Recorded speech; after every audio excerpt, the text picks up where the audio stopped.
তখন মালকিন অনেক ব্যস্ত হয়ে আমার কাছে আসেন এবং কাঁদতে কাঁদতে বলেন, তোমার মালিক দ্বিতীয় বিয়ে করার জন্য একমত আছেন। উনি ডিসিশন নিয়েছেন দ্বিতীয় বিয়ে করবেন। তোমার মালিক যদি দ্বিতীয় বিয়ে করে তাহলে সে আর আমাকে আগের মতো ভালোবাসবে না, কারণ আমার নিজের কোনো সন্তান নেই। দ্বিতীয় বউটার যদি সন্তান হয় তাহলে তোমার মালিক আমাকে ভালোবাসবে না এবং ধীরে ধীরে হয়তো তার মন থেকে আমার জায়গাটাই মুছে যাবে। আমি নিজের জায়গা কাউকে দিব না।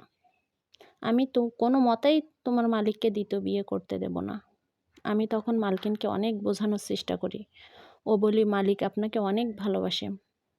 মালকিন তখন বলে, আমি সহ্য করতে পারবো না যখন আমার বর দ্বিতীয় বউকে নিয়ে সময় কাটাবেন, ওকে নিয়ে ঘরের ভিতর দরজা লাগিয়ে থাকবেন। এই কথাগুলো আমার বাবার বাড়িতে আমি কাউকে বলতে পারবো না, কারণ তোমার মালিককে আমি জোর করে বিয়ে করছিলাম। আমার বাড়ি থেকে এই বিয়েতে কেউ রাজি ছিল না। এখন যদি তাদেরকে এসব কথা বলি, তারা আমার উপর রাগ করবে। তাই এসব কথা আমি কাউকে জানাতে চাই না। মালকিনের ব্যস্ততা দেখে এবং কষ্ট দেখে আমারও খুব খারাপ লাগছিল, খুবই কষ্ট হচ্ছিল, কিন্তু কিছুই করার ছিল না আমার জন্য। এত বছর ধরে মালকিনের বাড়িতে ছিলাম, মালকিন যখন যা বলতেন আমি তখন সেটাই করতাম। মালকিন হঠাৎ করে আমার দিকে তাকান এবং আমিও মালকিনের দিকে তাকাই এবং মালকিন আমার কাছে এসে হাত ধরে বলে, অঞ্জলি, আজ তোমাকে আমার আর একটা সাহায্য করতে হবে।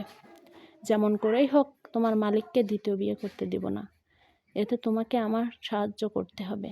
আমি তখন মালকিনকে বলি, অবশ্যই করব, আপনি যা বলবেন সেটাই করব।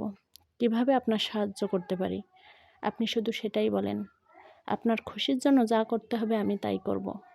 তখন মালকিন বলেন, তুমি যদি এই কাজটা করো তাহলে তোমাকে 30 লক্ষ টাকা দেব।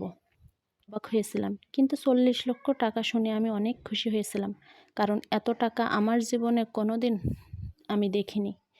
অনেক ধার দেনা বাকি ছিল। এখনও কাজ করে যা টাকা পেতাম প্রত্যেক মাসে বাড়ি গিয়ে অর্ধেক টাকা স্বামীর হাতে দিতাম। আমার 3টা ছেলে মেয়ে, 2 ছেলে 1 মেয়ে।